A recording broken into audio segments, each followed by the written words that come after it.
Sebelum merdeka, negara kita dijajahi oleh Great Britain. Pada masa itu, hampir 100% ekonomi Malaysia atau Malaya pada masa itu adalah di bawah kawalan pemilikan Great Britain dan syarikat-syarikat dari Great Britain. Sejak merdeka, satu matlamat yang sangat penting, yang asas untuk negara yang merdeka itu adalah memulangkan ekonomi kepada tangan masyarakat sendiri. Kerana pada masa itu, kalau kita ingat, kemiskinan sangat menyeluruh di negara dan jurang kemiskinan di antara kaum, bandar dengan bandar dan sebagainya sangat-sangat teruk juga. Dasar-dasar yang sangat penting telah dilaksanakan oleh kerajaan merdeka. Untuk 20 tahun lebih, kita dapati bahawa pemilikan ekonomi negara kita dipulangkan kepada syarikat-syarikat tempatan, petani, nelayan dan sebagainya. Jadi dari segi perubatan, pertanian, manufacture, kita melabur sendiri dan juga ada pelaburan asing. Tetapi kita mengawal, kita ada banyak syarat-syarat untuk pelabur asing masuk ke negara. Jadi kalau kita lihat pada tahun 1990,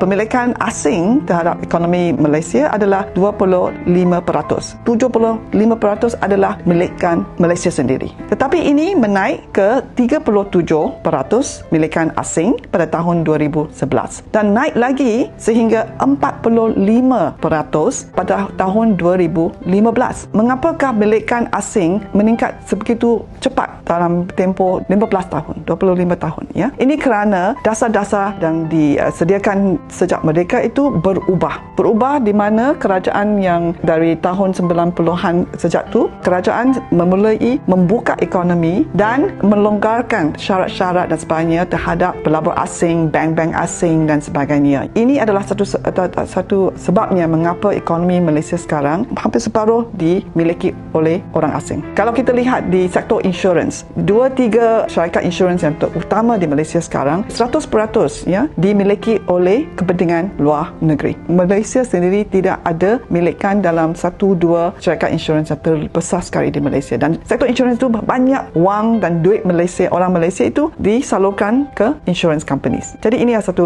akibat dia. Kalau kita tidak ada dasar-dasar yang berpatutan, kalau kita lihat di sektor perubatan dan sektor ubat, walaupun kita ada sekarang sektor industri tempatan dalam perubatan yang sangat baik, tetapi kerana kita ada dasar-dasar hak intelek dan pelabur asing dan sebagainya yang tidak selaras dengan kepentingan negara yang sepatutan, maka kita masih bergantung kepada import ubat-ubat yang sangat mahal dan kita beri banyak patent kepada ubat-ubat asing. Cabaran untuk negara kita sekarang adalah perjanjian perdagangan bebas yang dipanggil Free Trade Agreement atau FTA yang banyak akan meneruskan pembukaan ekonomi kita kepada kepentingan dan pelaburan asing yang tidak sepatutnya membawa manfaat yang sewajarnya kepada negara kita sendiri. Dan banyak perjanjian-perjanjian ini mereka memberi hak yang sangat kuat kepada pelabur asing, sehingga misalnya satu yang sangat penting, pelabur asing di bawah perjanjian FTA ini mereka boleh mengambil tuntutan secara langsung terhadap kerajaan tanpa pergi ke mahkamah. Dan ini kalau kita tidak berjaga-jaga akan memulangkan hak milik ekonomi kita kepada kepentingan orang asing dan kita dijajahi lagi sekali.